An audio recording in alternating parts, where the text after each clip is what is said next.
Dead man walking. Alright, creatures of the night, welcome to Talking Taker, episode number 81 of our encyclopedic exploration, digging up the career of the greatest professional wrestling character of all time. My name is Alex Dorio, and I want to thank you for joining us for yet another round of Dead Man Talking. Wait, can we still say that? I think yeah. StarCast provided. I mean, technically we are still the only Undertaker-centered podcast in the entire universe as of now. But we'll see what the future holds, as I am joined here, as always, by my tag team partner, my wrestling buddy, Mr. 420 himself, Travis White. It's 423. Oh, that's right. Yeah, excuse me. 3 days early. TLW 423 over here. And It's probably my AIM name. at one point, Sure it it had to have been. Yeah. We are talking tonight about Vengeance 2001 on the next chapter of our encyclopedic exploration as The Undertaker takes on Rob Van Dam for the Hardcore Championship. So much to cover here, and the big story is that our hero, the conscience of the WWF, has become evil. Or the unconscious. Excuse me. That's such a better name. Yeah, the unconscious of the WWF. Well, he should knock people out every match. He's the unconscious. That'd be great. That's a good gimmick. Yeah, that'd be great. Anyway, yes, Big Evil. Well, kind of. He's big and evil, but he's not really big evil yet. So. Right. He's still Booger Red.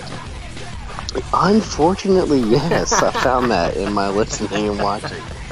Oh, really can't wait till the day that name dies. We bury that one 6 feet under.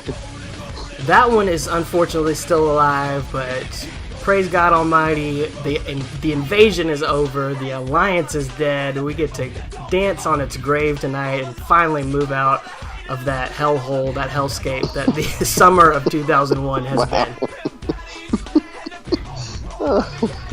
Well, yeah, it was something else, but yeah, we made it through it. 2 of our longest episodes ever, covering the goodness. the bookends of the invasion storyline there. So thank you guys for putting up with, as Vince McMahon so eloquently put it, this alliance crap.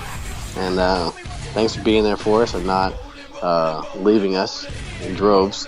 So we did have a good time, and we appreciate all you guys listening to that, especially Survivor Series 2001 last week, our watch-along episode. If you haven't, go check that out, as The Undertaker was on the winning team of Team WWF and, prevented Chris Jericho from sabotaging Team WWF and making sure all the WWF folks kept their job.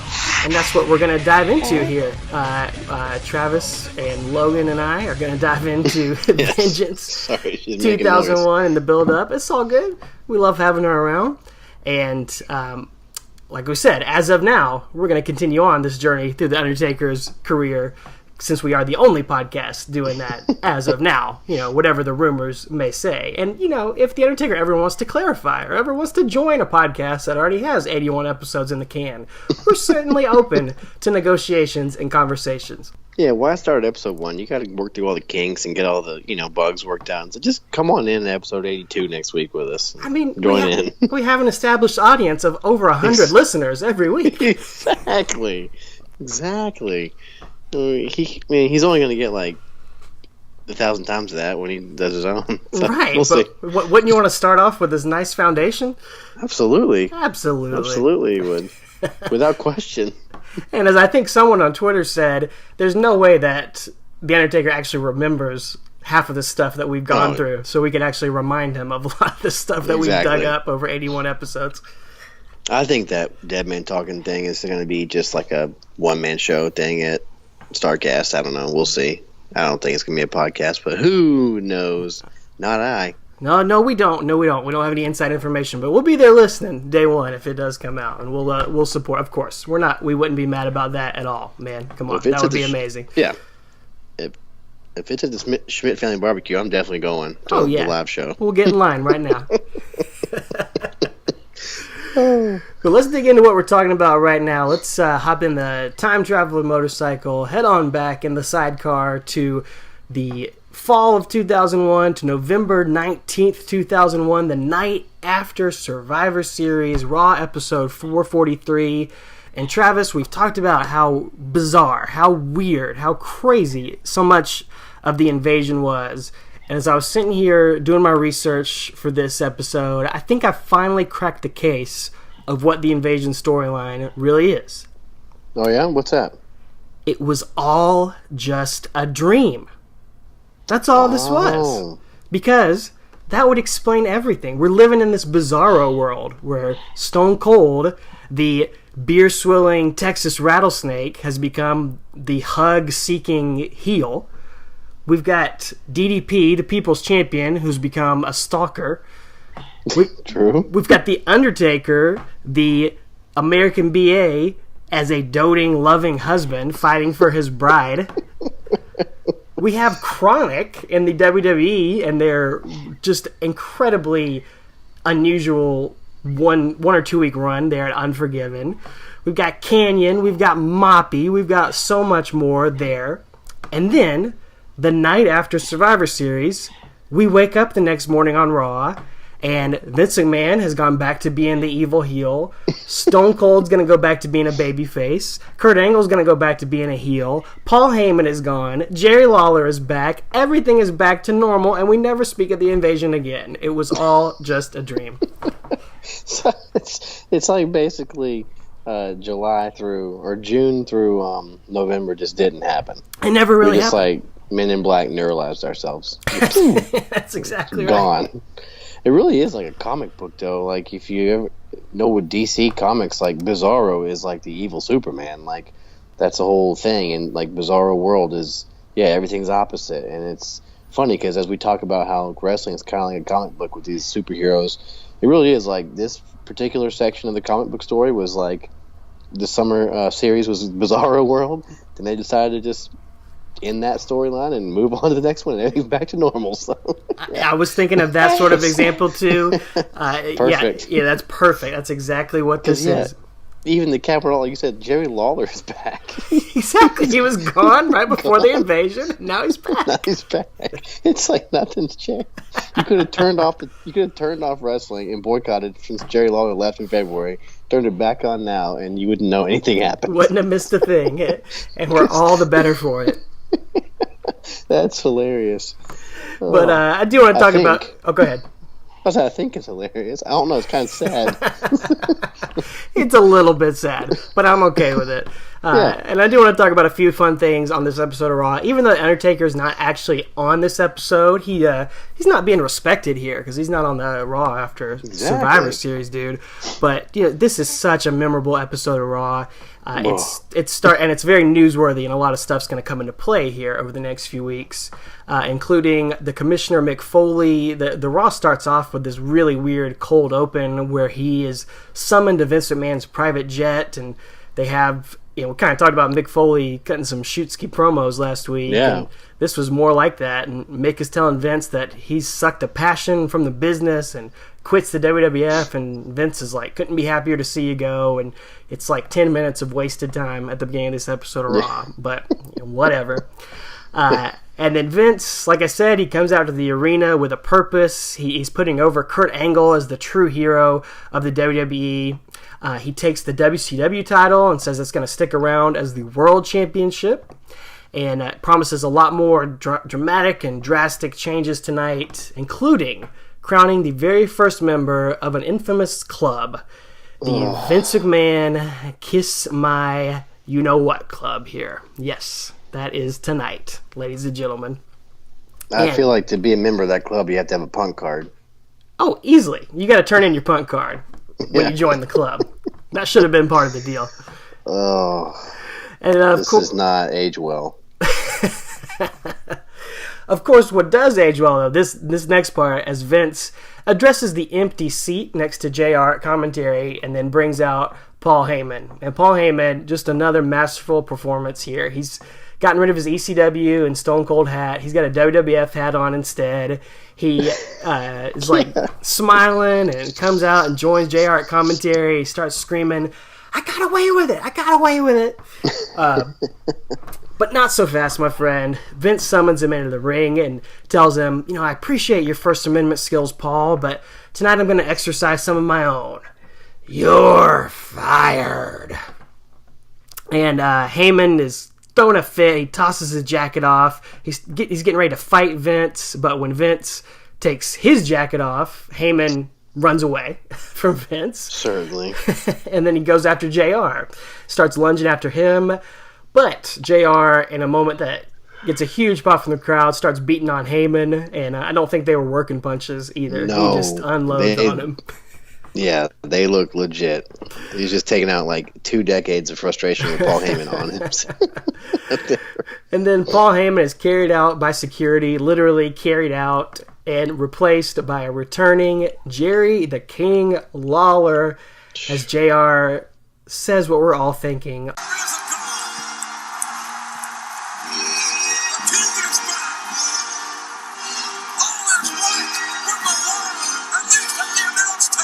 It is. It's so funny how that worked and how that happened. Like how that just lined up for him to come back the night after, and perfect time for Heyman to leave. It's just a lot of lucky things fell in their lap. I think a lot of unlucky things like the alliance, but a lot of lucky things too with timing. So it's funny. And I guess the cat fell out of Jerry the King Lawler's lap. Oh yes, she definitely did. Which is why he comes back. Yes. Yeah. So he kicked her to the curb apparently. So she was getting too old for him. Well, as much as we... Sorry. You're right. I mean, you're exactly right. He's a teenager at this point, so you have to find somebody else. As much as we love Heyman, dude, I am glad to have the King back. We've had so many great King moments earlier on this show, and it does feel right to have him back, even though Heyman was great for a time. Oh, Heyman was a blast. I'm going to miss the bantering, but yeah, it's nothing says my childhood wrestling memories like the King and JR. Oh, so. Yeah. Well, our opponent for Vengeance, Rob Van Dam, he is going to defend the Hardcore Champion tonight against the Dudley Boys in a handicap tables match. There it is. Another tables match on another free TV, tables like match. You mentioned. Yep. We can't get enough of them. And both of these guys are able to stay in the WWF because they all hold championships. The Dudleys held the tag team championships here. And Vince is kind of punishing all the Alliance guys, making them fight each other here and really punishing RVD. And boy, my eyes were punished by RVD because he had on the ugliest singlet I've ever seen him wear. I did not remember this at all because it's not tie-dyed. That's what RVD is known for, those signature airbrushed tie-dye singlets. Instead, it's just like a plain black singlet with just the letters RVD down the front, like in stitching. And it looks like just red electrical tape on there. Oh, yeah. It's awful. I recall that now. It is terrible. I don't know who sold him that, but I hope he got his money back. It was terrible. Well, he may have been a little high ski when he got that. You're right. May have been some high times when he bought that. Yeah, it was not good. No. On the other hand, I cannot express how big of a fan I am of Stacy Keibler's Dudleyville outfit. You and King both. Huge fan. The Dudley Boys are going to get the win here over Rob Van Dam, but not before we get in Botchamania, I Am the Table moment, as they go for a 3D and the table does not break, and it looked incredibly painful for RVD. Then they just repeat it and put him through the table the second time. First you don't succeed. Yep. Just try again. Ugh. Felt sorry for RVD on both accounts. Yeah. Of course, William Regal becomes the first member of the Vince McMahon KMA Club. In a, it is ridiculous, but it is certainly a memorable moment and segment in William Regal's career, for better or worse. And he will not be the last person to join that club during this build-up. And then finally, the show ends with the incredible surprise debut of Ric Flair. Just about 6 months too late, but whatever. Exactly. We'll take it. As he announces that he is the man who bought Stephanie and Shane's shares in the WWF all those months ago and is now the co-owner of the company. And it's another just fantastic segment. Ric Flair, like seeing him last night on Raw during his 70th birthday party and seeing him 18 years ago, he looked positively young on this episode of Raw. It's weird because he's 52 there. I know. We thought he was ancient crazy. back then. I know. And crazy. Ric Flair is going to keep Stone Cold on the roster. He allows him to return and keep the WWF Championship, and Stone Cold does return to his babyface ways with a beatdown of Kurt Angle and a toast to Ric Flair to end the show here. So, like I said, nothing involving Undertaker, but a lot of very important stuff here as we continue on to Vengeance. Well, yeah, I mean, because we're using Taker to tell the story of him and also just of, the WWE and professional wrestling in and of itself. So, these are important plot points that will come in to play, and especially with Ric Flair coming back, that's going to, a few months down the road, we're going to be heading up as him as our opponent here, at WrestleMania. So definitely need to introduce that. And Isn't it weird that Flair was he's 2 years older on this episode of Raw than Batista was last night when he just beat him up. Wow, you just blew my mind. That is crazy to think about. The 80s were a wild time. That's all you can say. Yeah, exactly. Oh, but that man has survived a plane crash and was dead for a brief period of time. He's like a cat. God bless them. God bless Ric Flair. Absolutely. So, plus he's a huge Todd Gurley fan, so I can always get down with that. So. Yeah. Seeing Todd Gurley in Raw was great. Anyway. Well, you got a historic first to talk about on this episode of SmackDown, my man. I do. The first ever, in case you guys at home were wondering, when the first ever Gravy Bowl match took place. I know you guys were. It was on SmackDown 118 on November 22nd, 2001. So you're welcome. I'm writing this down to check out as soon as we're done here tonight. Oh, it's so gross because the whole night, like, they show the Gravy Bowl and the guys, like, throwing in, like, giblets and, like, stuffing and cranberry sauce. It's like every time they go to commercial break, they just pan over to this little J-Bron throwing in, like, other pieces of food. I'm like, these poor girls, like, it obviously wasn't gravy, but these poor girls had to get in there with, like, legit food, like, how stupid. But at least it wasn't like a turkey on a pole match or a turkey on a head match. So we met. Never mind. I'll save that comment for later. We could go in so many directions right now. Yeah. Anyway, well, speaking of Flair, who won? Oh, it doesn't matter. It's later on in the show. I think it's Trish and I can't remember who it is. Trish and Stacy maybe, and I think Trish wins. I don't know. I think it's for the title. So got to defend the title in a stipulation match like that. So they should have a pay-per-view like that. They have Elimination Chamber and Hell in a Cell and Money in the Bank. Just have a Gravy Bowl. WWE Gravy Bowl. Just have it in November. Or the greatest Gravy Bowl over in Saudi Arabia. But it's got to be all men because it's in Saudi Arabia. Yeah. You got bunch of dudes in gravy. I'm here for it. 4.5 hours on the network of dudes in gravy. That sounds like a nightmare. Tell me you wouldn't want to see Big E versus Rusev in a Gravy Bowl match. Oh, I'm there. They could pull it off. I'm there. Absolutely. do you imagine the things that Luke Gallows would do in a Gravy Bowl match? So I'm all for it. I'm here for it. Yeah. Well, anyway, getting on to the important things. Ric Flair, he does open the show, and eventually he and Vince come to terms to make a 4-man tournament to make the first ever undisputed champion at Vengeance.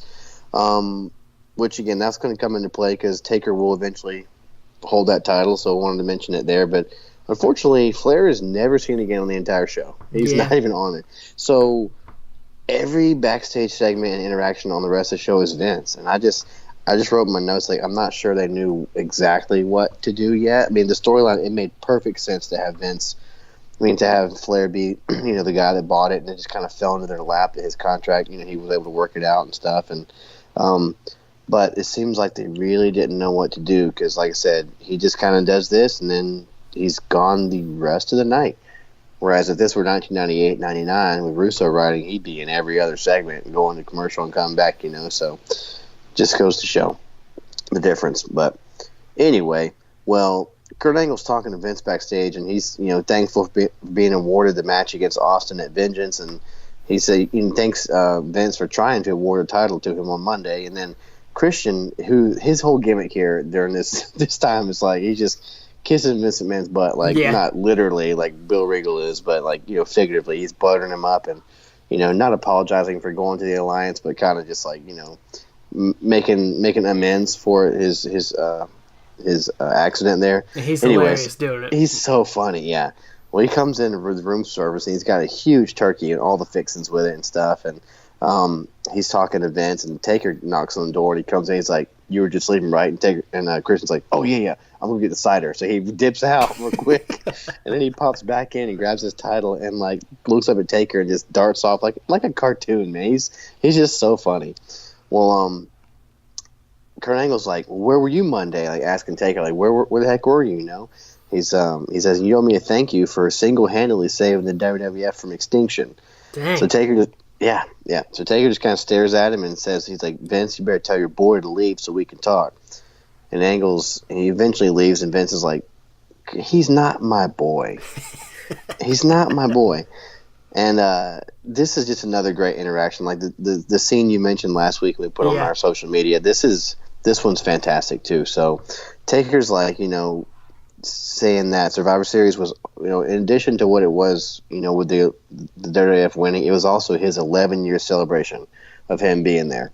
He's always had Vince's back, even when they didn't see eye to eye.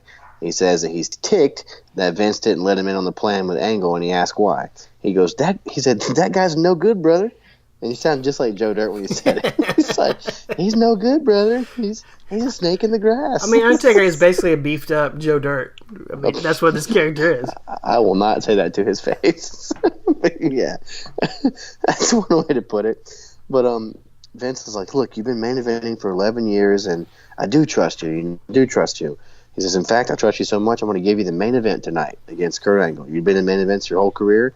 How about your main event against Kurt Angle tonight?" And Taker's like, Are you sure about that? Absolutely. Are you sure you want to do that to your boy? He's not my boy. Oh, yeah, he's your boy. Believe me, if I've learned anything in 11 years here with you, I know when you've picked somebody out to be your boy. And Kurt Angle, capital B. Oh, why? Vince's boy. That is so funny, man. I love these guys, man. I don't know who was writing this stuff. I need to know. It's so good. I don't know, but dude, it's so like subtly comedic. It's hilarious. So, I just wrote too. Like I could watch a sitcom with these guys. It's so fantastic. So it's underrated. Everyone talks about Angle and Austin, or Austin and Rock backstage segments. Nobody talks about Vince and Undertaker backstage segments, but they're great. I know, probably because you don't expect them. So they're just really good. That's your boy, B-O-Y boy. It's just so good. And anyway, so they do have a match, Angle and Taker. However, smack dab in the middle of the show, not the main event. What? So, Come on. We might play into what's going to happen here. So it's a great match, though. Taker gets hit with the rolling Germans, even, which just you don't see him doing that much back then. So anyway, the finish kind of comes when Taker, he's got Angle in an ankle lock of his own, actually, and Vince runs down with a chair and he comes in the ring to hit Taker, but Taker kind of feels him behind him. He turns around and just kind of stares at Vince. Vince does that, that gulp that only Vince McMahon can do, and Taker just slowly takes the chair out of Vince's hand, throws it down, and then he tells Vince, he says, "All I want is respect." And I just want to cue the Aretha Franklin, man. Like, that would have been great. So, all I want is respect. Maybe later. Yeah. And then he hops on his motorcycle and drives away, does his regular old pose, and commentary's like, what does he mean? Like, why didn't he knock Vince's head off right there? He should have done that for the lack of respect. He's about to hit him with a chair, but, they're just kind of questioning what Taker's motives are here. Why suddenly he wants respect, so... Well, let's try to find out why The Undertaker wants respect on the next episode of Raw, 444, November 26, 2001, live from Oklahoma tonight, as the King reminds JR that it didn't work out too well for him last time they were in Oklahoma. I believe that was when Stone Cold beat the mess out of him on that episode. It was. And a little foreshadowing here. As Vince McMahon promises, there's going to be another member of the KMA club tonight, and he wants it to be Stone Cold Steve Austin. We'll see how that works out. Again, this RVD Undertaker thing, not getting started yet, but RVD instead is going to defend his hardcore title against Brother Devon here and pick up a win against him. So he's been a little momentum after not going through the table last week, or going through the table eventually, or whatever. And then we get, you talk about the Gravy Bowl on SmackDown. We get another all-time classic segment here on this episode of Raw. And this is when a frightened William Regal pees on the Big Show's sweatpants in the bathroom. Of course, you're picturing it in your head right now, aren't you? Because I remember watching it that night. Oh, yeah. Like, I can go back 18 years and remember what it was like watching it. This neon yellow pee. Drake Maverick peeing on Bobby Roode's robe. It's got nothing on this classic moment. No. And Jerry Lawler, this is the greatest moment of his life, this segment. He is cracking up laughing. He even actually has like a telestrator where he shows the replay and he's drawing on it and analyzing the flow like of John the pee. Madden. Yes. Look at this! The trajectory is everything! Oh my gosh, it's the old golden shower for the Big Show! This is what he's lived for, to return, to come back for moments like this. It's probably in his contract. He had to have this. Sweet pitch. To come back. Yeah. Well, after getting peed on by William Regal, Big Show's going to face William Regal, but Vince McMahon actually gives Regal a present to help out in this match, and that present ends up being the brass knuckles that William Regal would become famous for using. The power of the punch, right there. I forgot he got him from Vince. I had no idea. Yeah. So Regal uses those, and Big Show gets peed on and then pinned by William Regal. And dang, all I have to say is hashtag poor Big Show. Absolutely. Getting peed on and punched with some knucks. That's a bad night at work, man. I mean, this guy has been through so much crap in his career, so I feel terrible for him. After poor Big Show gets peed on and pinned, The Undertaker, we're going to get another great Taker and Vince segment here as he barges into Vince's office. And Undertaker's upset that Vince ordered him to be there tonight. And Vince is like, come on, man. Come on. Yeah, seriously. You First made of me all, come to work tonight. yeah, it's your job. How dare you? You've been there for 11 years. You should know what the schedule is by that point. But Vince is like... I've been on Monday since 93.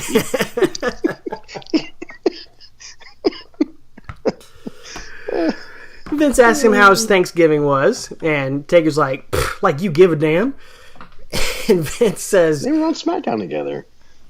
You're right. How does he not know? Vince is like, I'm surprised to hear you talking about getting a lack of respect. I know you've been here for 11 years, and maybe I've taken you for granted a little bit. And then Vince says, well, that's actually the most respect I could possibly show you by taking you for granted, because I just assume you're going to be there through thick and thin and not have to worry about it, which makes absolutely no sense.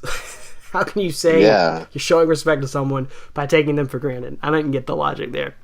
That doesn't mean anything. Don't use that on your spouse. Yeah. It doesn't work. Oh, honey, I just took you for granted. That's one of those Vince Jedi mind tricks, I guess. But exactly. Vince actually tries to turn it around here and says, Undertaker, you should be thanking me because, you're a true BA, and if you tried to do the things you do in the WWF out on the streets, well, you'd be arrested. But I allow you to do those things that you love to do within the confines of the World Wrestling Federation. And it's just it's not as funny as the other segments. It's actually kind of weird, but their chemistry is just so great together that I don't even mind just seeing Taker and Vince on screen together. I enjoy it. So it's really all setting the seeds for what we're going to see later in the night. I'd like to see an actual scene of them backstage talking. Is this how they really get along, like in real life? I'm telling you, dude. That's the podcast I want. It's just Vince and Taker shooting the breeze. Oh, that's so good. Oh, man. Well, they could have all the Steve Weisers that Stone Cold drank tonight because we see him backstage, or we just see his locker room, and there is an entire case of beer scattered across the floor that he's been chugging all night long. 36-pack of Steve Weisers out there. Oh, it's alcohol poisoning. Well, that's probably a shoot, though. He pulled an Andre the Giant and drank all those. And Vince McMahon's going to come out, and he's going to call out Steve Austin to join the Kiss My Butt Club tonight. And Stone Cold just whats Vince all throughout his promo. The what chants are just peaking right about now. So good. Stone Cold says, I don't really want to fight you, Vince. I want to bury the hatchet. And Vince tells him, oh, great. Well, I need you to pucker up. And he pulls his pants down. Stone Cold gets down on his knees. And I'm just thinking, imagine 2001, you're just flipping channels right now, and you see the visual of Vince McMahon with his pants all the way down on his knees and Stone Cold with his face all the way up in Vince McMahon's butt. Yep. What would you be thinking in that moment? Like your dad flipping channels and he sees that. Yeah, anybody. It'd be ridiculous. So they tease it for so long. It goes on and on and on. And eventually, finally, Stone Cold gives Vince the Death Valley blow. And then takes his belt off, whips him with his belt, and the Dudley Boys, Test, Christian, William Regal, Kurt Angle, all come out to make the save. They've kind of been Vince's lackeys for the past couple weeks. Right. And they end up beating up Austin, taking him out through the crowd. And at this point, you might think, oh, that's probably going to be the end of the show here. But we pan over, and JR is sitting at the announce table, and he is just giggling. Even more than King was at William Regal earlier. JR thinks it's the funniest thing he's ever seen. They show a replay of it, and Vince McMahon notices JR over there. Kurt Angle helps him up, and Angle and Vince go over and storm the announce table and drag JR up over it, drag him into the ring. Kurt Angle puts JR in a chicken wing, and Vince McMahon starts yelling at him, berating him for laughing at him, and says, now Jim Ross is going to join the Kiss My Butt Club tonight. Ooh, JR's turn. It's JR's As if turn. he hadn't done that enough. Did Angle put JR in a barbecue chicken wing? Of course. Lemon pepper. I had to get my dad joke in there. Ooh, lemon pepper chicken wing. That sounds My great. favorite. Or Absolutely. lemon pepper hot. Whew, lemon pepper wet, hot. That's where it's at. American summer. Yeah, exactly. Lemon pepper wet, hot American summer. It's like one of those before and afters on Wheel of Fortune. Anyway, go ahead. How old are you? Oh my God. Cut this part out. Oh no. It's staying in there, brother. I've been up for a long time. Yeah, you're right. I can tell. Anyway, thank God Undertaker's going to save the day here from this segment and from our segment here. Roland comes blasting over the speakers, and Undertaker's just shaking his head at these proceedings. He takes his jacket off as he gets in the ring, and JR crawls to him looking for protection.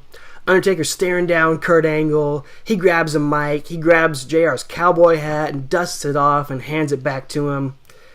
And Undertaker says, I've been here a long time, and just when I think I've seen everything, this really takes the cake. So let me see if I've got this right. You want this man to kiss your butt, and you're going to force this man to do it? In 11 years, I've seen a lot of people come and go. Then Undertaker starts naming off some big names here. Hogan, Warrior, Savage, Piper, Brett, Shawn Michaels. He lists off all the big no-nos. Guys you're not supposed to talk about back then. He says, I've seen the games they played, and I've seen the games you play, Vince. But you know what? When all was said and done, some way or another, they all kissed your behind. And then Undertaker turns on a dime here.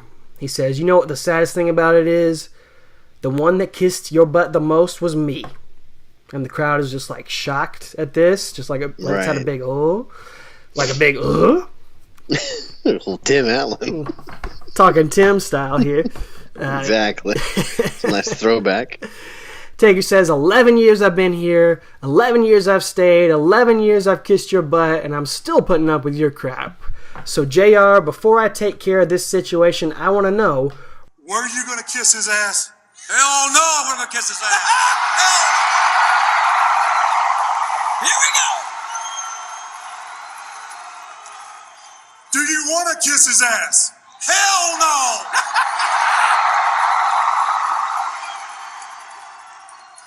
The man said no. So, JR, tell me this. Is that because you're better than me? What? Whoa! Are you better than me? Taker delivers him a soup bone instead of a chicken wing this time to JR. And tells him right here, whether you like it or not, in front of your family and these okie podunks, you're going to kiss his butt. And then The Undertaker literally utters the words I never thought I would hear him say as he turns to Vince McMahon and says, Vince, drop your pants. Famous words. If you'd have told me on day one of this podcast I'd ever have to hear The Undertaker say, Vince, drop your pants, I don't know if I ever would have started this. I agree. I don't know that we would have done this. I would not have. I forgot he said he literally told him to drop his pants. This is that era where Taker's just mouthing off and he talks so much and says things. He's just flying off the handle. Well, if you thought that was bad, The Undertaker then tells JR to pucker up. Yeah. Now, okay, again, imagine flipping channels and you stop, or like your dad comes in, your mom comes in to watch this, and there's like they're throwing these words, like this should be like Saturday night language, like on television.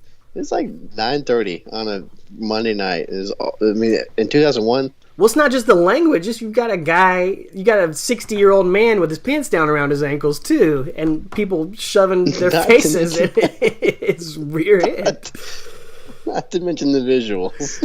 Oh, the visuals. Yeah, even if you mute it, it's still bad to watch. And they continue because Undertaker stops JR and says, "You can't kiss Vince's butt until he's wearing this man's hat." And then Vince puts on the cowboy hat. Undertaker shoves JR into McMahon's butt, and Vince does a cowboy dance with his pants down all around the ring as the Undertaker's music plays as the show goes off the air. I mean, just absolutely bizarre. Yeah. And now I remember the scene of him, being a cowboy and around, like, hopping around the ring. I forgot it was the Undertaker heel turn, though. I mean, I knew it was JR's segment where he tried to kiss his butt. I forgot to Taker turned heel in that segment until we went back and did this, Oh, yeah. Like, just scratching my mind and looking back, I was like, that's iconic, like him, Vince going around the ring like that. Well, I don't know why it's iconic. He has no pants on. But anyway, it just is. So, but, infamous. Yeah, I was like, let's say that. Yeah, infamous, yeah. Make me infamous. Well, it was also incredibly long. This segment took forever, from all the Stone Cold stuff to all of this stuff. I mean, the crowd was just more in shock than anything. Right. They were just pretty quiet throughout all this. I mean, it accomplished a lot. I mean, and everybody's playing their roles really well. And it was, quite the payoff for what they've been doing with Undertaker lately. But it took forever to get there. Yeah, and they're guilty of that in a lot of these scenes back then. They're just, you think nowadays they have long promos? Oh, dude, they had some tremendous ones back then too. Yeah, you're right. This was interminable though. I mean, it took forever. Yeah, crazy stuff. Well, that's going to lead us to SmackDown 119 on November 29th, 2001. So, RVD comes in Vince's office. He's like, "Hey, dude."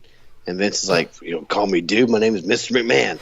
He's like, "Cool." It's just great. RVD's just so laid back. And Vince is like, "Well, it's nice of you to come when I invited you to my meetings. You haven't shown up." And RVD's like, "Yeah, sorry about that." Like, he just kind of shrugs his shoulders and blows him off. Being Mr. Joe Cool there. And Vince is like, "Well, I just wanted to wish you good luck on your match on Sunday." And RVD's like, "Oh, what? Vengeance?" He's like, "Yeah, you got a match Sunday with The Undertaker."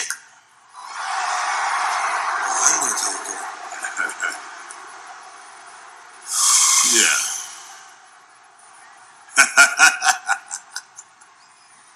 Okay. That's cool. What do you mean? What do you mean that's cool? What do you mean? Well, then what am I going to do? I mean, I'm just going to have to beat him again. Like I did last time. Remember? Yeah. I'm Rob Van Dam. Get out of my office! Get out of my office and stay the hell out of my office!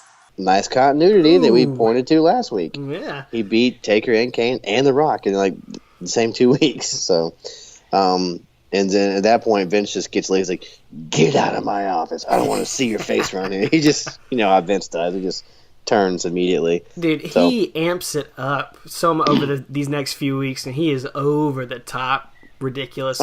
Vince is. You know what? As I was watching this stuff, he reminds me. He's like Michael Scott. He's like the character from The Office. Because Michael How Scott, so? Steve Carell had the ability to make you hate him and like be just cringeworthy, like at how despicable he was. But then, like 2 minutes later, you could feel sorry for him or be entertained and laugh at him. That's a good feel point. like Vince is like that in this particular era right here. Interesting. So, he's been flip flopping and flying back and forth between face and heel these last few months. So that's just kind of why I feel it. He can turn on a dime though. So, but anyway, RVD defends the hardcore title against Bubba Ray Dudley this night. I guess he did against Devon on Monday. So on SmackDown, he gets the other Dudley. So he wins after a Van Daminator. Pretty good, pretty fun match. But afterward, Taker rolls down to the ring, and he's got his all black pleather get up, but now he's got a big old black hoodie on under his top vest. So keeps his head covered most of the time, and just a little nuance showing his change in attitude. I just kind of picked up on that. So yeah. And he beats up RVD and winds up giving him a humongous last ride onto a trash can that just crumbles, and it looks like it cuts RVD's arm because his arm's got some messed up spots underneath it where it hits the edge of it. So, and then he grabs a mic and he actually like lays down next to RVD like he's posing for Playgirl, like he saw Michaels. Does he put the hardcore title like in between his legs? He does not. Oh, That would have been great. So he did mention Sean on Monday, so that would have been awesome. But he's like, you see, you got a lot to learn here if you want to survive in the WWF. You got to learn how to respect authority. We're going to consider this your first lesson, and at Vengeance, you'll graduate with honors. And everybody else, and he kind of motions to the crowd, will respect me. So that's his little gimmick for this point. Professor Deadman. Absolutely. Professor Big Daddy Deadman right there. So, Dr. Deadman, I guess we could say. And, Dean Douglas Deadman. Let's keep it going. So, it gets pretty good heel heat. Well, at least with overdubs, like maybe they sweetened it, but just because RVD was so over as a face. So, I just wrote in my notes, like, if you're going to turn Taker heel, it's a pretty good opponent to do it against. I don't know anybody that they could have chosen better to kind of establish this heel turn on than RVD at this point, honestly. So, later on, Flair is interviewed by Coach about, what just happened with Taker, and Flair's like, I'm huge on the word respect, and tonight, I want one of these young bucks to volunteer to wrestle the Undertaker tonight. What? One of the young bucks? That's exactly what I thought. That's it. Foreshadowing some AEW. Taker's going to AEW, confirmed. There it is. You guys, there it is. We have confirmation right here from 2001. The seeds were planted. So, it was kind of funny, though. He's like, I want one of these young bucks to volunteer to wrestle Taker. So, we see a replay from the Kiss My Butt part from Raw with all this goings on. And the main focus of the whole entire commentary, though, is not about any of it except for what Taker did. That's the main focus here. And so, after this video plays, Taz waddles up to Ric Flair, and he's like, anybody volunteer yet? And Flair's like, nope. And he's like, well, I'm your man. I'm your man. And Flair's wait. You got to do that in Taz voice. Let me try. I don't know if I can. How does Taz talk? I'm your man. I don't know how he talks. Anybody volunteer yet? Yeah, I'm your man. And then Flair, I just sound like Donald terrible. Trump. Yeah, exactly. You're fired. Anyway, Flair's like, that's awesome. I'd love to have you do that. And he's like, woo. And then Taz is like, woo. And then Flair goes, woo. They have a little woo off. And finally Taz is like, all right, you win. And he just walks away. So just a funny, quick segment. And I thought showed some personality from Taz. So pretty neat. So. Get a little recap of that destruction earlier on, and commentary again really focused on that heel turn that we've had. So Taz comes out for his match with Taker, and Taker comes out with no bike, and there's a fan who has an Undertaker American Jackass sign. So nice. I thought that was pretty clever. Pretty good. So yeah, they bow up face to face, which is hilarious because Taz is like a foot and a half shorter than Taker. But that's kind of Taz's thing at this point is he's facing Big Show and Taker and all these bigger guys. He's kind of doing those, I don't know, he's like a thick Spike Dudley at this point. But I mean, think like 2 years ago, this would have been a dream match here. Yeah. And yeah, now absolutely. Taz is like, nothing. Yeah, exactly. He's everything Paul Heyman said about him last week. So, so they Taker eventually just shoves him down, which is hilarious. And it's a pretty fast-paced match here. And at one point, Taker goes for old school, and then the crowd's kind of popping for it. And he's like, nah, kind of shrugs it off and doesn't give it to him. So that's heel 101 right there. That's good. Good stuff. Little nice nuance. And which it's funny because that's where it makes sense because he feels like he's not getting respect, so he's not going to give the fans what they want to see either. So later on, he tries it and does the old school, and the fans yell old school. And he's like, "Shut your mouth!" So it's just kind of funny. So interactive with the crowd at this point in his career. So he really was. But as he goes for it that second time, Taz throws him off the top. And, of course, Michael Cole's like, I've never seen anyone do that before to The Undertaker ever in history. I'm like, golly, man, you suck. Like, your brain is awful. It's not like anyone who's been watching for more than 3 years has seen someone do that. Of course. But he locks in Taz's mission and has it locked on for quite a while. They kind of spill to the outside. They go through the ropes, but he still has the hold locked onto him, which is kind of neat, kind of putting Taz over too. But eventually Taker gets in. He's on his back in the Taz mission, and he kind of just rams him into the barricade, and Taz falls off. He rolls him back in the ring, choke slams him, and that's it. 1, 2, 3. Just kind of pins him there. So, but then to add insult to injury, he goes out and grabs the diamond plate steel stairs there, and just slams him on Taz's left shoulder. Just because. Yes, he's a bad guy. Exactly. He's a bad, bad man. It was kind of cool to see Taker against some different guys here. Exactly. And neat to see him against another ECW original guy before he takes on RVD, too. Yeah, and I remember mentioning last week that I was kind of sad we might not see that kind of stuff, but it's still going. We're still seeing these different opponents, so it's pretty neat. Because they had such a diverse roster at this point, you know? So. Well, talking about some different guys, I wanted to bring up something real quick. I found digging through the house show stuff here. As actually the same night this SmackDown was airing, I was trying to see like who Undertaker. Wait, how can you be in two places at once? SmackDown happened to be taped back then. It's like they filmed on Tuesday or something. So weird. Well, there's actually apparently I never heard of this. There was a Yokozuna tribute show in Allentown, Pennsylvania, on November 29th, 2001. Oh. So about a year actually after he passed. Of course.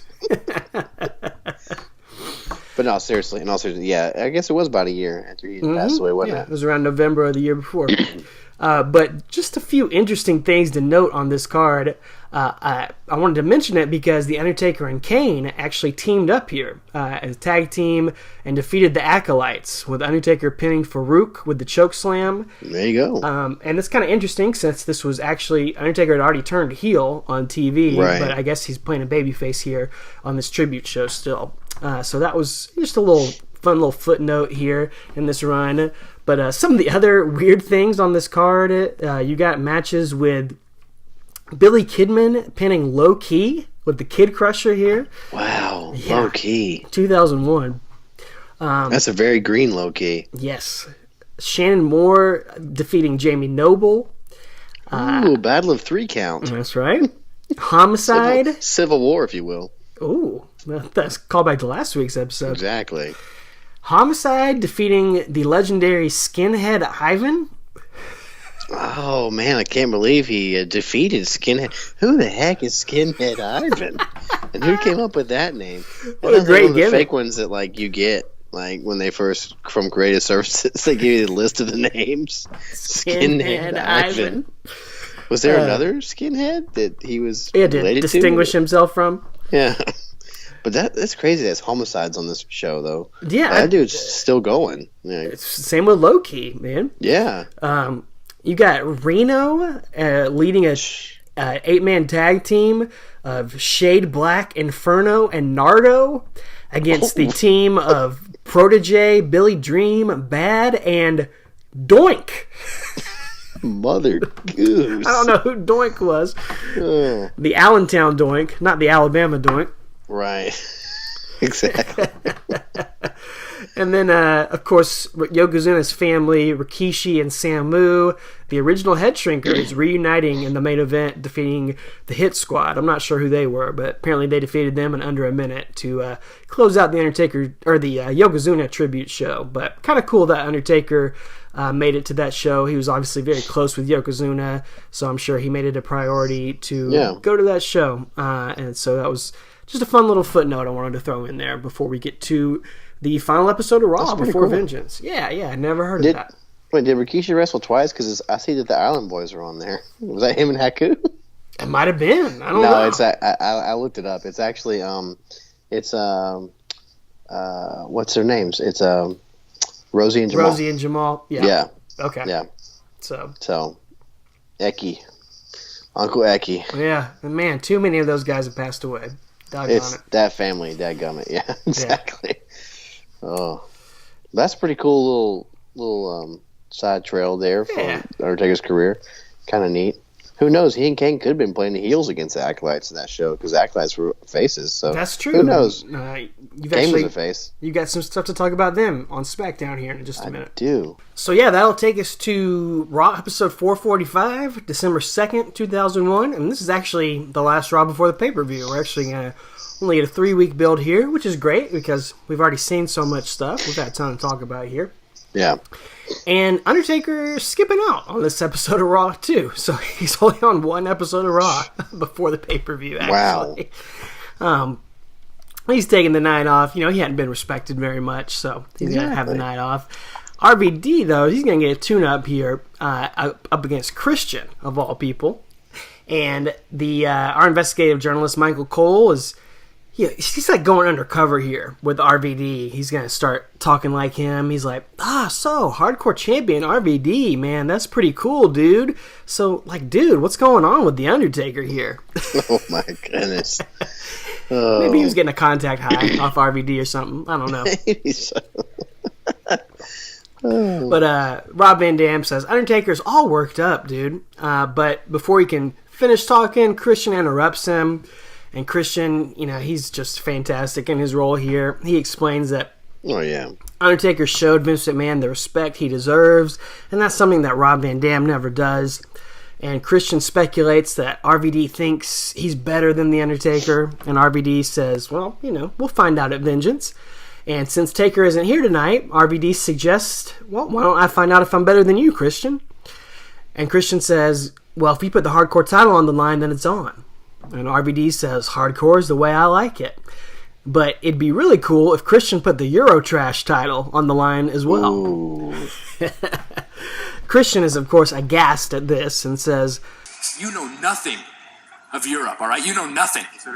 What's the capital of Belgium? Huh? What is it? Waffle. Are you serious? See what I'm talking about? Oh, I don't know. What's the capital?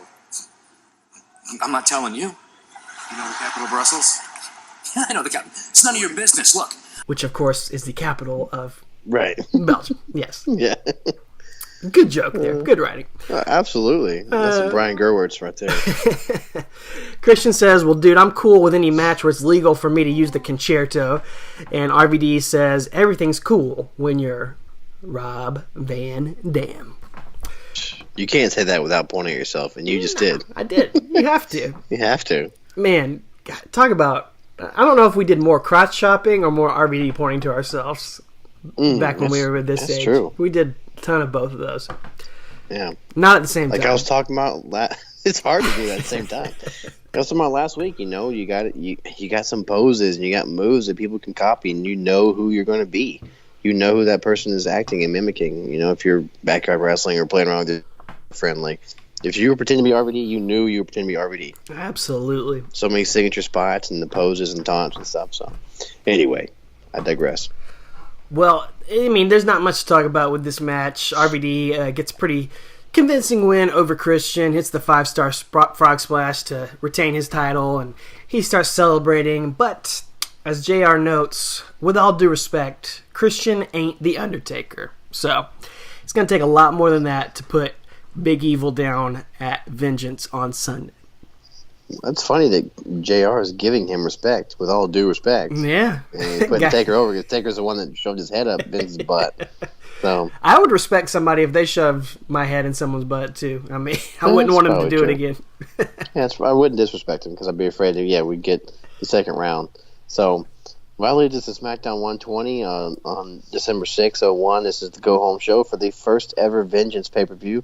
If you guys recall, the last two December pay per views had been called Armageddon, but according to in the years come since then, they've said that they just felt like changing it because of the 9/11 attacks and everything. Armageddon just seemed too iffy. Just how they dropped the name Raw is War out of their title, like you mentioned the other week. So anyway, we got Vengeance, which would remain a December pay per view for a while, but then it changes. I hate when they just change the pay per views in the random months. So we'll get there eventually. But anyway, RVD defends the hardcore title against Matt Hardy in a random match, but pretty good stuff here, as you might imagine, because and Matt's kind of playing the subtle heel, because if you guys are listening along, if you remember, this is the era where he and Jeff were going to feud and have a match at Vengeance, which I remember being excited about that. It's like, it was they could put on a 16-star classic.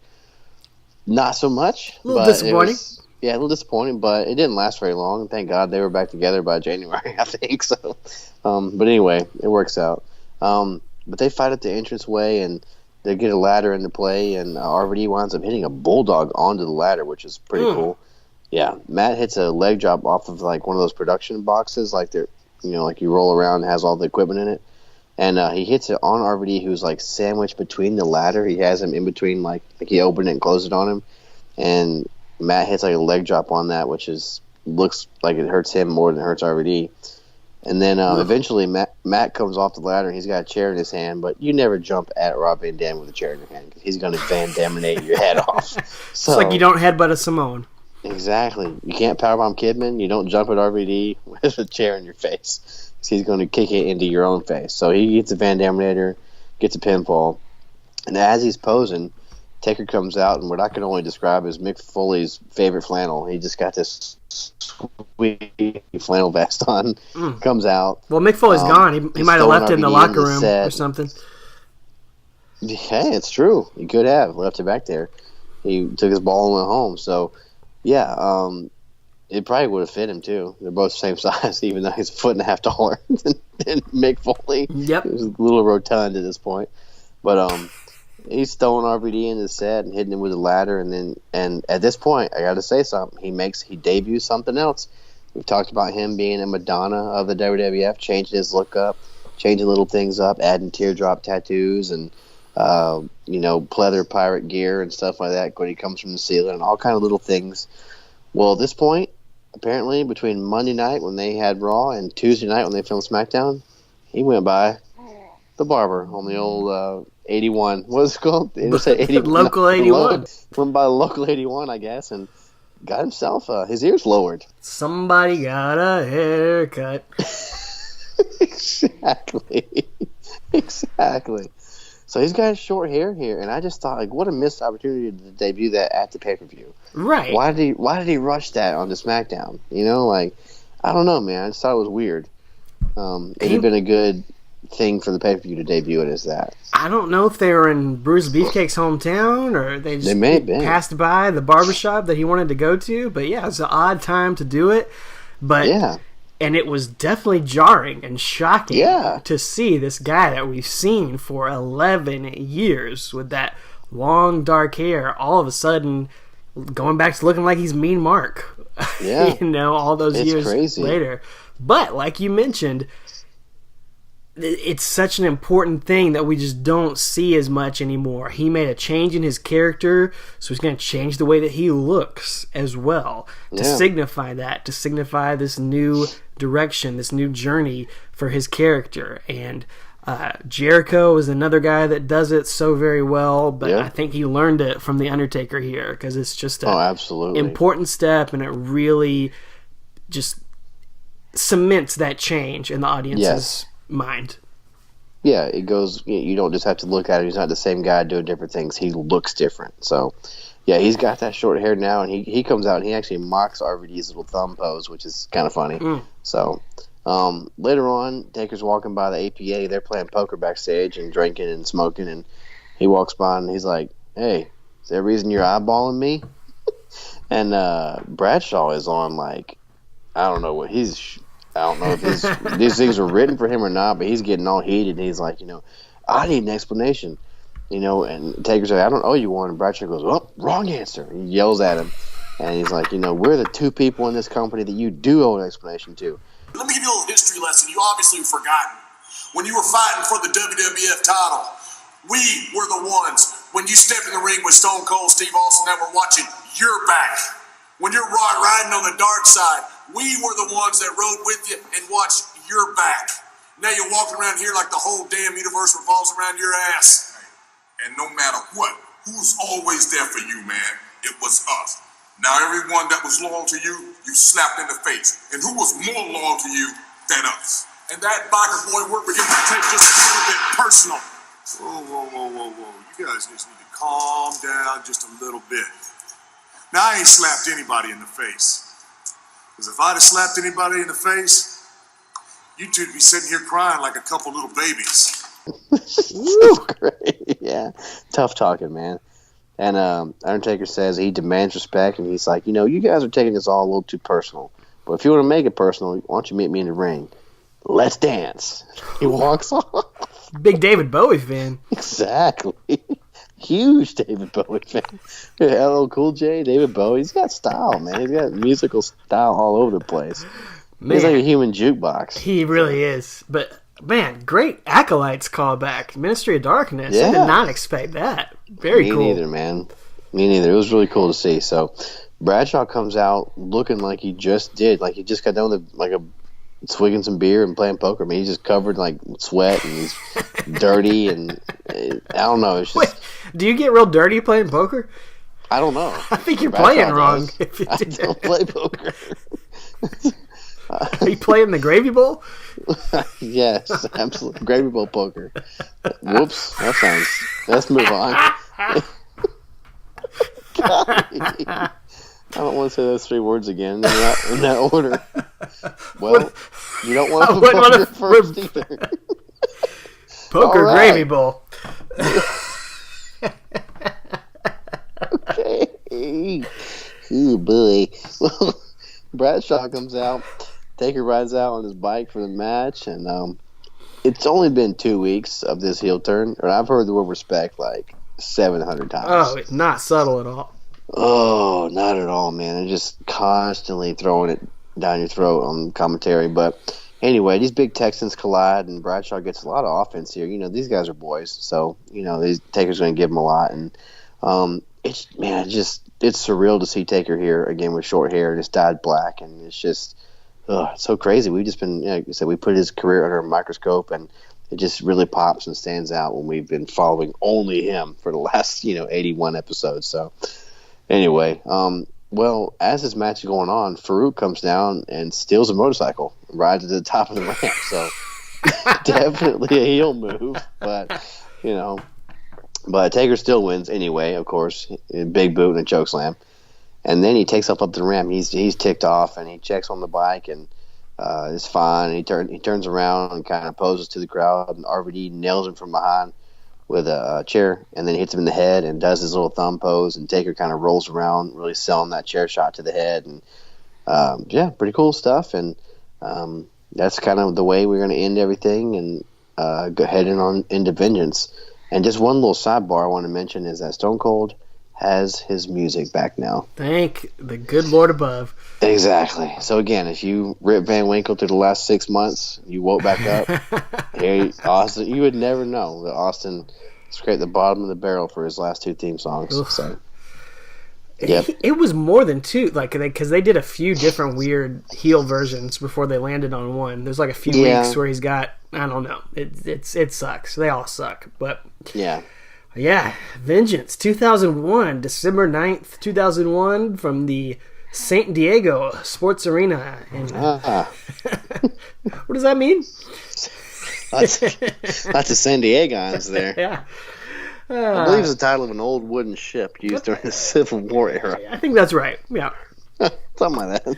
Man, I know we were both excited for this show back in the day. Golly, yeah. For sure had this DVD. I remember purchasing it immediately because you and I were both huge huge Chris Jericho marks. And Yes. So this was a must-own, must-see show for us, considering he's going to go on to become the first undisputed champion of the world tonight. And, man, that was just a historic moment, considering all that he had come from. So, yeah, this was a show we were hyped for. Oh, yeah. I mean, you and I both, money on Austin, right? To win or Rock. Definitely not Jericho. I don't know who I remember actually thinking was going to win, but it definitely wasn't Jericho. He didn't. I think didn't my have money a would chance. have. Yeah, I mean, the mark in me wanted it to be him, and of course he tells that story on his podcast and in his book about how Vince just told him like that day, like, you're gonna be the champ, and he's like, okay, Yeah. like he just kind of casually tells him. I think I probably thought it was going to be Angle, honestly. Like, Yeah, I would have made having Vince kind of screw everybody, because Angle was his BOY boy. That's your boy, exactly. But man, yeah, and then finally, again, the anticipation of seeing Matt versus Jeff was really cool. Again, it didn't really pan out like we wanted it to, but Right. you know, it is what it is. But yeah, really cool stuff. And man, this opening video was neat, and they got a lot of WCW footage spliced in there, which I just wrote, which you mentioned during Invasion and the Survivor Series. They didn't use a lick of it, so Nope. I don't know why they didn't. They decided to use it a month later here. It's a really cool video, though, with Freddie It Blassie was. again. He's the MVP of the summer, man. Freddie Blassie. You're right.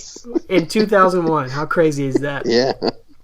But, man, this show must have been running short because we get a pointless Vince McMahon promo to open the show where he just recaps what happened on SmackDown, where he joined the Stinkface Club, getting his face shoved into Rikishi's butt.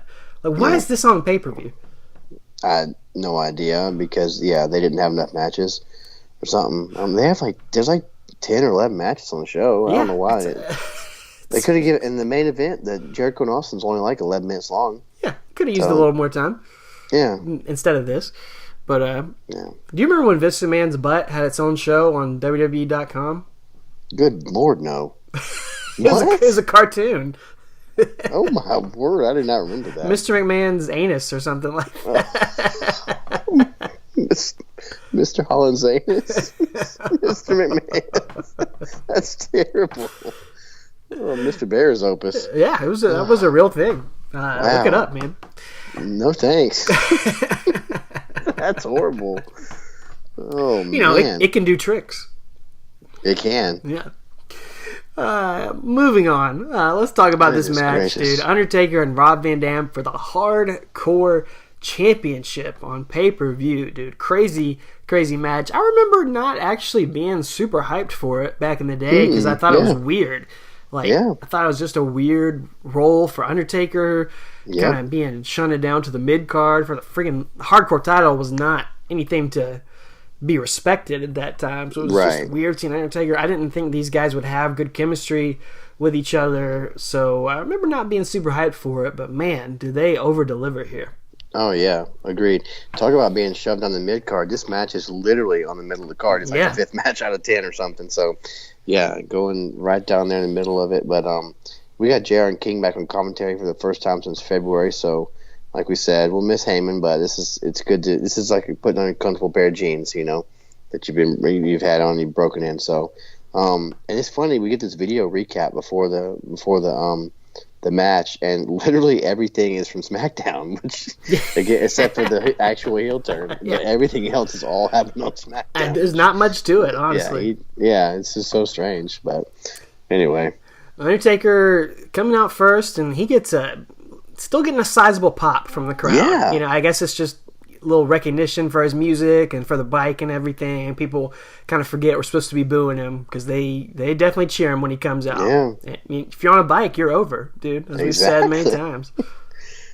Going back to 97, man, the DOA. Come out on a bike, you're over. RVD is over too, though. Gets a huge pop. Golly. There are a million Rob Van Dam signs in the crowd. And the people are in love with Rob Van Dam during this time too. Yeah, well, he's so different, He's just so, I don't know. He just has that it factor, like Jeff Hardy does, or like I don't know, CM Punk does, It's one of those guys that just has that connection with the crowd. They don't have to do anything. They just have it, So I don't know. He just reminds me of those guys sometimes. So, Yeah, absolutely. Yeah, like you said. And it was just, as fans, you and I, it was cool to see him in this spot. I mean, match against Taker, that's pretty cool. It was it's cool. a feather in your cap. So, and everything's cool when you're RVD. Exactly. You're welcome. There was a cool Extreme T sign in the crowd as well. The XT Undertaker symbol. Haven't seen that in a while. Yeah. Those guys are fans of my homemade wrestling guys on No Mercy. I know it. Apparently. So, well, when RVD comes out, he gets a really good pop, man. You know, he's definitely the face, both of them. But, like I said, Taker's still kind of fresh in this heel turn, so he's not really getting copious amounts of boos yet. But I do like that when RVD comes out, JR is like, I just wonder if he's ready for Taker's physical style. This match, this is a Undertaker style match. They can brawl and there's no count outs and no DQ, and this is up Undertaker's alley. I wonder if RVD is ready for this. So I really like that. Again, JR makes it feel like a real legitimate fight sometimes. Oh, he absolutely does, and it's great to have him calling this match. And it's surprising that it's a hardcore match, and one of Undertaker's signatures is, as we've mentioned many times, taking the fight to somebody during this time. Right. But oddly enough, he waits to make contact until after the bell rings for this hardcore title match, and they kind of lock up with each other. Yeah, they do a Continental tie-up for like 3 seconds before he shoves him in the corner. But yeah, it's like, I thought of all the times we should have seen him go ahead before the bell rings, this was it. But whatever, it's fine. The rest of the match over-delivers for sure. So. Well, we see another Undertaker signature that we haven't talked about a lot, but we see it all the time as they trade off in the corner for a little bit. RVD Black flips out, but Taker big boots him down and goes for a 2 count immediately. And that is just something that we've seen for years with Undertaker, is going for quick covers here at the beginning of the match, which is logical, dude. If this were a real sport and a real wrestling match, you would try to win as soon as you could. And Undertaker does that all the time. You don't see that sort of stuff anymore, but it's one of his signatures, and it's one of the things that makes him the legend that he is. Yep, absolutely. The attention to details, those little things, making it seem legit. So you're right, man. That's something I feel like we pointed out maybe like 55 episodes ago or something, but we haven't really said anything about it since. But yeah, it's really good. He always does comment there. He always does. You're right. So good stuff. Well, this match, like I said, they're kind of going at each other in the corner, and then he tries that pinfall, and then RVD gets on the top rope and just flips straight on Undertaker. Yes. Just somersaults right onto him. Gets a 2 count, and then he hits a spinning heel kick, and then he's about to come off the top rope, and Taker crotches him on top rope, and then he just boots him in the face and knocks RVD straight to the outside. So they go over and fight by the bike, and I'm sitting here thinking, it's a hardcore match, dude. Why didn't Taker just hop on the bike and run RVD over? Just kill him. Just end it right there. Just go for it. So, man, that would have been hilarious. We got a lot of RVD chants right here, but again, unfortunately, JR is still calling Taker Booger Red. So he is. Sucks. And King is on commentary with him. He notes that, if Taker had made JR kiss McMahon's butt one more time, he would have gotten in the ring and helped. But he just... I love that, yeah. He's like, I was going to come help you if he did it one more time. So. JR says, well, it's too bad you had that anchor tied around your butt. Exactly. Well, at this point, RVD runs Taker into the post and starts lighting him up with these kicks, man. Just again, a very different style to see Taker against. And then he clotheslines him over the barricade.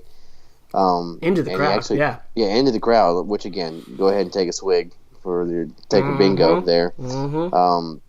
And then he springboards off the barricade to jump at Taker, but Taker just punches him right in the gut on his way down, which is awesome. I love that. Yeah, this whole match just feels loose and fun, and they're just, I don't know, calling it out there. It flows really well all together here as they do fight in the crowd, and a very ECW style moment, it felt like to me. Taker just grabs a fan's Mexican flag that he's holding and starts choking out RVD with it. Yeah. I don't think there's any way that was planned. I think he just grabbed it, saw it, and grabbed it, and started using it in the hardcore match. It was hilarious. Awesome. Can you imagine if he did that today? how much Oh yeah, he yeah. sued, man. Probably be offensive. Yeah, you're right. Yeah, Jericho got fined when he did that in Brazil like a decade ago. Remember that? It's crazy. But anyway, yeah, I thought it was great. He just grabbed that dude's flag. The dude loves it though. Like Taker grabbed his flag and choked him with it. That's awesome. So yeah, good stuff. Good stuff. But after that, RVD hits a moonsault like off the stairs, like the stair area where the I guess the audience goes up, the bleachers go up, and then Taker slams him into those bike rack, those old school bike rack guardrails, and then he puts it on RVD's face and just stands on it. That's great. Brutal, but such a heel move. Yeah, it was great. I was like, he's standing on his head. Yeah, that did not feel good. No. Taker slams RVD into some of those equipment boxes they've got over there. He's just jaw-jacking with the crowd. He nearly attacks a stagehand with a chair. He's just letting loose, being evil. Yeah, he's getting his butt kicked now. He's like, yes, I love it, dude. But he's distracted, and that allows RVD to get a fire extinguisher and unload that on Undertaker, and then hit him with it, and then hits Taker with a trash can as Undertaker's eyes roll back in his head. Ah, yes, nice little throwback. We hadn't seen that in quite a while. So, and yeah, it was funny. Oh yeah, it was. And then RVD climbs up on the area above one of those exits and jumps off with a huge crossbody onto Undertaker. And if you haven't ever seen this match, or you can't really picture it, just picture like what Seth Rollins did to Evolution back in 2014, or Jeff Hardy at Madison Square Garden. Just like that area, like where the the concourse is. He jumps off of that all the way down to Taker. But I guess they jump into like a pile of dirt. I don't know. All this dust comes up.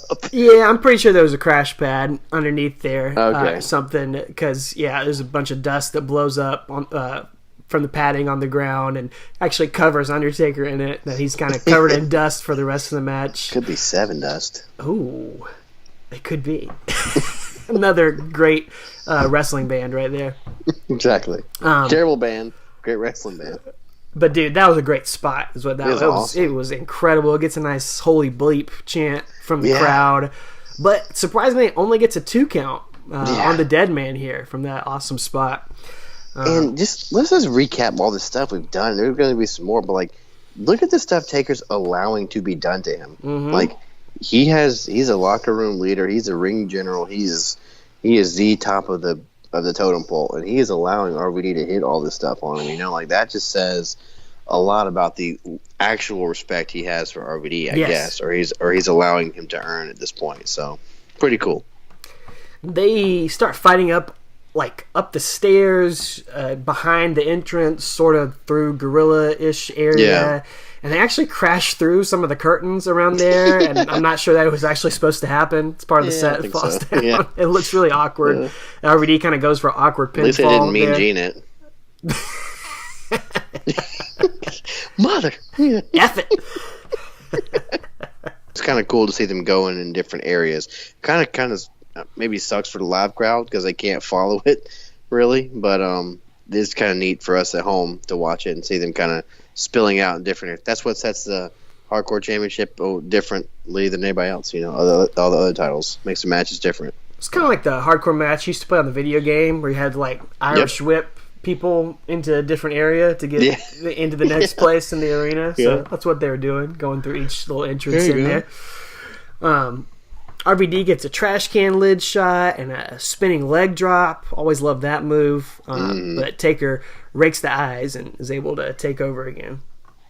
Yeah, he then hits a headbutt and then picks RVD up on his shoulder and rams him into the steel set there. So I guess that's going to lead us into our next part, where I think, is this part where Taker throws up his fist, his old Black Panther style? Yeah, the white savior fist raise from the dead man. Oh.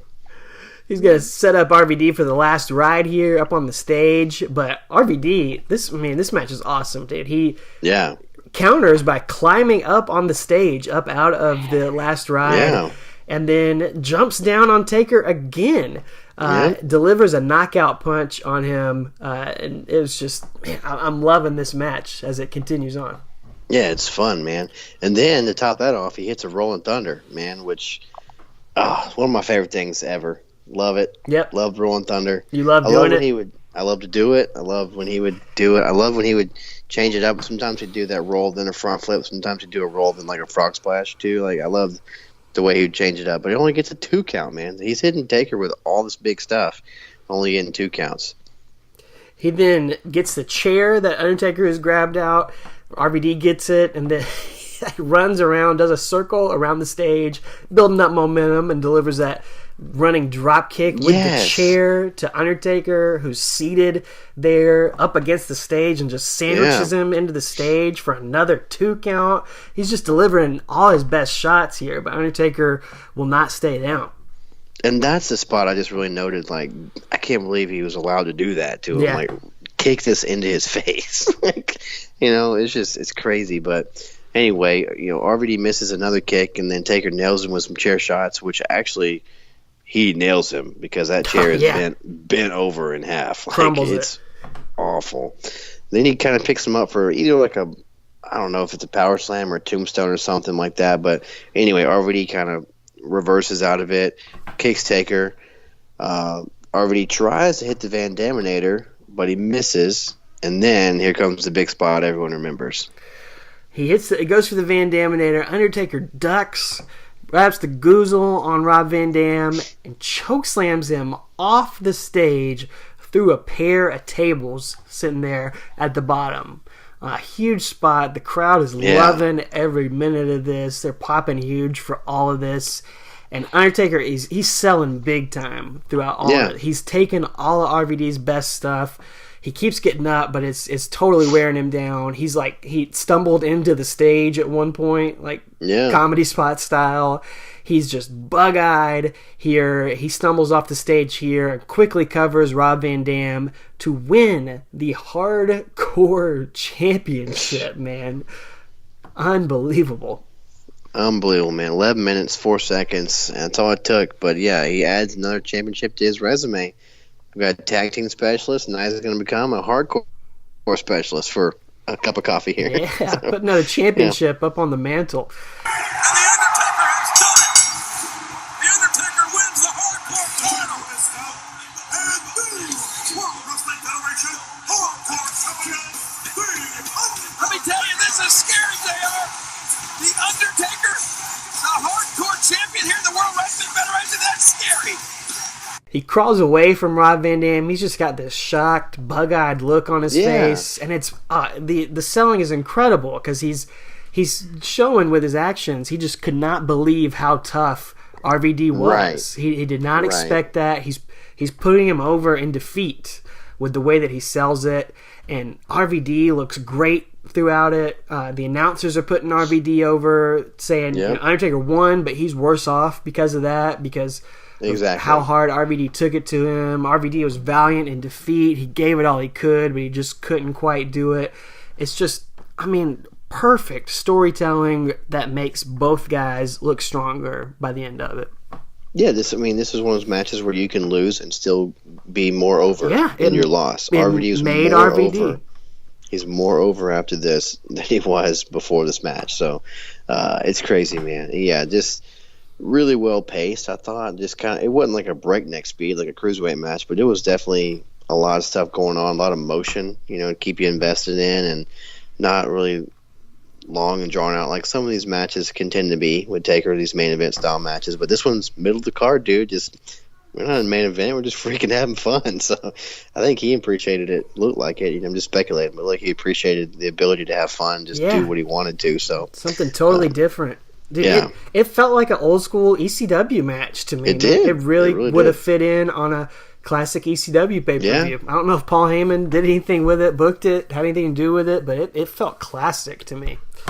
Oh, that's good. Well, yeah, he used to manage both these guys. Well, kind of. He's not managed RVD, but, he was over him in ECW. So, yeah, we used to manage old Taker as a mean mark. So, yeah, we kind of, I'm sure he had his ear or his mouth in their ear at some point about what some things they should do. So, but Good stuff, man. We both 2 thumbs up from both of us. Absolutely. We recommend it for sure. If you've never seen this, go out of your way to watch this one. It's so much fun. Booger Red's gonna just wrap the hardcore belt around his neck and wear it sort of as a necklace as he rides out of the arena with his new trophy here. And yeah, man, got some bling. Absolutely. Yeah, the bling with duct tape on it. Exactly. Yeah, definitely go out of your way to watch this one. For sure. And that is going to do it for us this week. And it's going to do it for us for the year 2001. What a wild ride 2001 has been, my friend. But if you thought that was crazy, if you thought that was strange, just you wait for 2002 here on the podcast. As we keep rolling on to the last ride. Because in 2002... What's up, Tiger? My dog just walked in the room. 2002. He walks. What do dogs do? You're right. He didn't crawl. I couldn't see him when he walked outside. Maybe he crawled. Anyway. He didn't ride in on the bike. I thought that's what he did. Anyway, 2002, we've got the insanity, of course, of the first ever brand split, and it is wild. Those first few months of the brand split, they go off the rails. Yeah. Here. We got more title-changing chaos, including another heavyweight championship run for The Undertaker. And, we've also got the end of the World Wrestling Federation and the birth of the WWE instead in 2002. We're going to cover Undertaker going for 10-0 at WrestleMania up against the Nature Boy Ric Flair in an all-time classic matchup.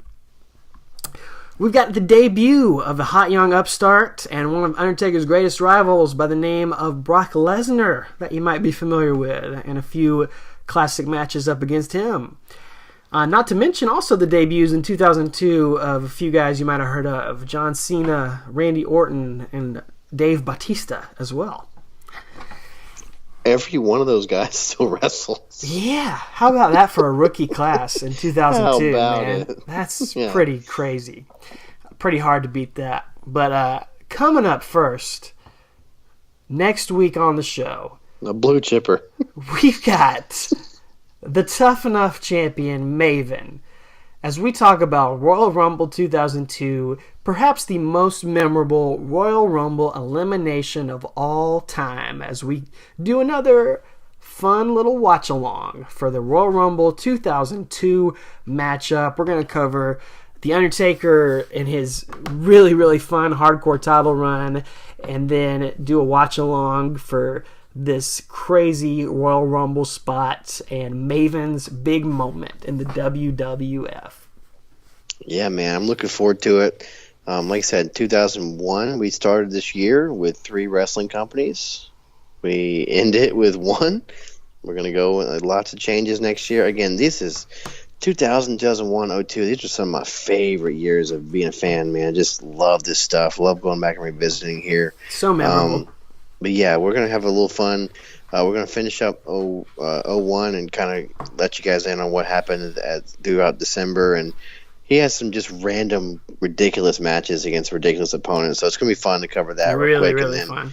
We won't go too in-depth into those because we really want to get to the meat and potatoes, which is the actual Royal Rumble. And like you said, one of the most memorable eliminations of all time. So, yeah, can't wait to get to that. It'll be fun.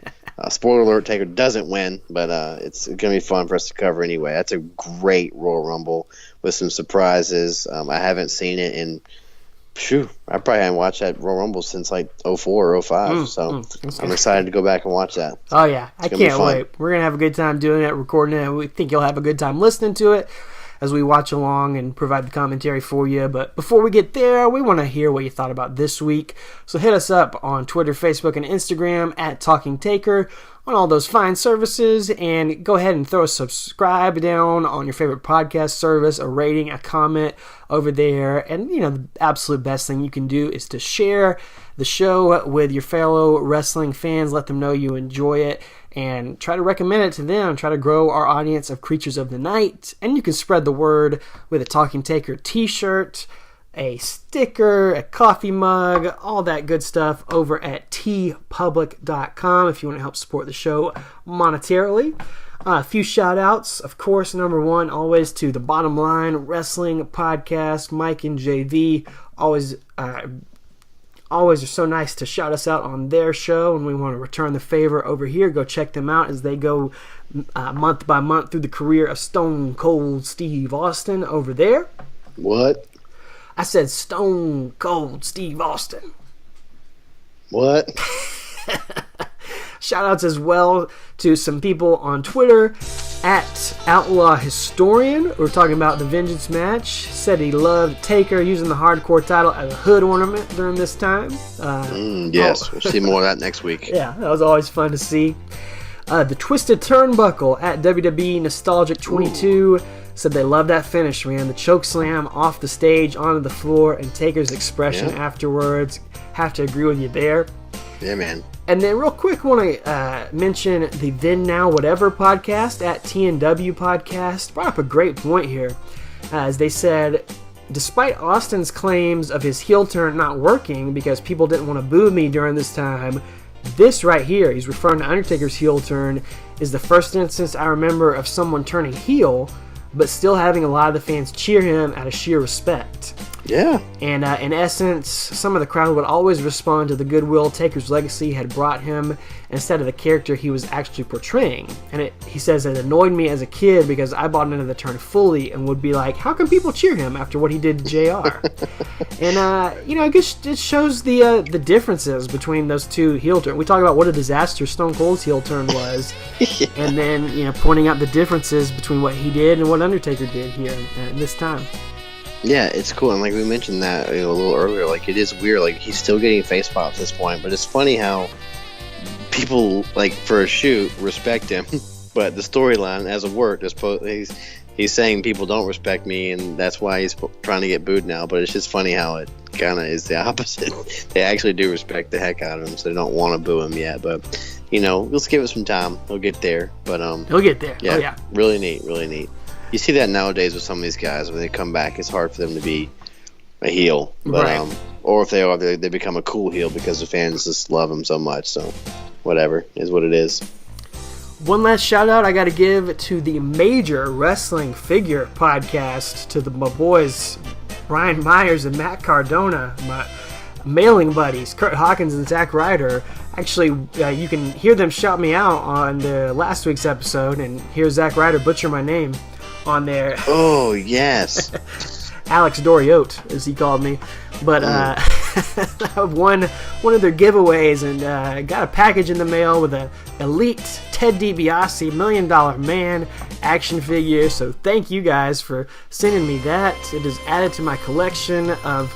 I'm trying to grow my collection of the opponents of The Undertaker that we're covering in this podcast. Maybe one day I will collect all figures for all of those guys. But this goes perfectly with the Elite IRS figure that you got me for my birthday last year, yes. Travis, that my dog tried to eat when you gave it to me. And, he did. I wish he would have, but whatever. Finally took him out of the package, let him breathe, and he's sitting right here on the desk next to $1 Million Man now that his partner's arrived. So thanks to those guys, and thanks to you, Travis, for that gift all those years ago. Great figure. Absolutely, yeah. Thank you to Zack Ryder and Kurt Hawkins. Zack can't even spell his own name on TV, but it's awesome. We do love them, and their podcast is fun. I give it a listen when I can, especially to the guests they have on. It's hilarious. Yeah, so it's good stuff. I love it. Well, ladies and gentlemen, if you were there at the San Diego Sports Arena in San Diego, California on December 9th, 2001, let us know, please. Shout us out. The first ever Vengeance pay-per-view. What did you think? What are your memories of this match? Your memories of Y2J being the first ever undisputed champ? Kind of a shocker to everyone. I think he was even surprised himself to find out that he was winning. Let us know. And other than that, ladies and gentlemen, we got 2 words for you. Take her easy. Mr. McMahon. It's a nice looking ass.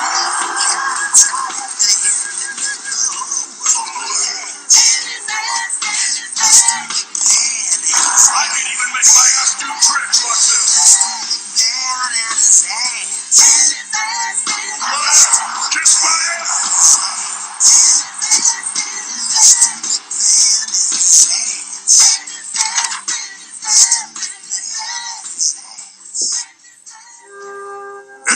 time of the year when we should all give thanks for what we've got. Here's the caterer. Je suis arrive. Here's the carrot soup, raw seaweed from the shores of Madagascar, and the piece de resistance, et voilà, a tofu turkey stuffed with organic yeast flakes. I don't think so. Oh, that's right.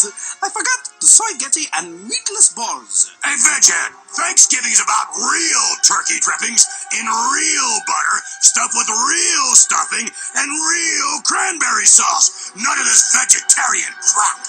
Why don't you come over here and kiss my Thanksgiving casserole? I'm sorry, I can't. Meat's never crossed my lips. You almost ruined our Thanksgiving. But luckily, I came prepared. Now that's what I call Thanksgiving.